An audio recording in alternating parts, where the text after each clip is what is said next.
Good morning everyone, সবাই কেমন আছো? আশা করি সবাই খুবই ভালো আছো। আমিও কিন্তু খুব ভালো আছি। তো চলে এলাম আজ একটা নতুন ব্লগ নিয়ে। তো চলো তোমরা দেখতে থাকো। এই যে দেখো, সজনে ডাঁটাগুলো এখন এই যে অনেকগুলো কাটা হয়েছে, সিদ্ধ করাও হয়ে গেছে। আর এখানে আমি ভেন্ডি সবজি করেছি আর ডাল করেছি। তো আজকে যেন হঠাৎ করে কারেন্টটা গিয়েছে, তো গিয়েছে অনেকক্ষণ, চলে গিয়েছে 2 ঘন্টা প্রায় হয়ে গেলো, এখনও পর্যন্ত আসছে না। আমি অনেকক্ষণ ধরে ওয়েট করছি, ভাবলাম আসবে আসবে, আসছেই না।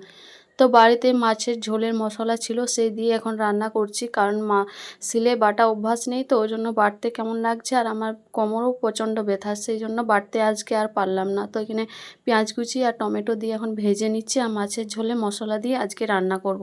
তো দেখা যাক কেমন হয়। এমনিতে তো বাড়িতে প্রত্যেক দিনই যেদিনই আমাদের মাছ হয় আমি বেটেই রান্না করি। তো আজকে এইভাবেই রান্না করছি, দেখা যাক কেমন হয়।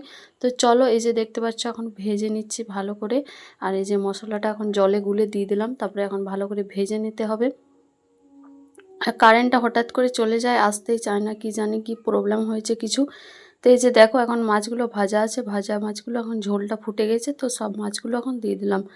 তারপরে কিন্তু আর অনেক কিছু এখনও বাকি আছে। সজনে ডাঁটাগুলো তোমাদেরকে দেখালাম, সিদ্ধ করে রেখেছি, ওটা এখন সর্ষে বাটা দিয়ে চচ্চড়ি করব। তো ভাবছি যে লাস্টে করব, যদি কারেন্ট আসে তাহলে করব, নাহলে বাটতে হবে, কিছু করার নেই। তো দেখো, এখনও কারেন্ট আসেনি, এখন বাজে গেছে 11:30। আর এখানে আমার মেয়ে এখন আইসক্রিম খাচ্ছে। আর ও মেয়েটা খায় না আইসক্রিম, ওর বন্ধ আছে, ওই জন্য দাঁড়িয়েছে। আর এখানে দেখো মাছের ঝোলটা আমি নামিয়ে নিচ্ছি। আর আমার মেয়ে মাছ খায় না, তোমাদেরকে তো অনেকবারই বলেছে। তো ওর জন্য এখন পনির না, সরি, চিলি সোয়াবিন রান্না করব। তো এখানে দেখো, চিলি সোয়াবিনের জন্য সব কিছু কর্নফ্লাওয়ার দিয়ে ভেজে নিচ্ছে সোয়াবিনগুলো। আর এখানে টমেটো সস দিয়ে এখন ভালো করে ভেজে নিচ্ছি।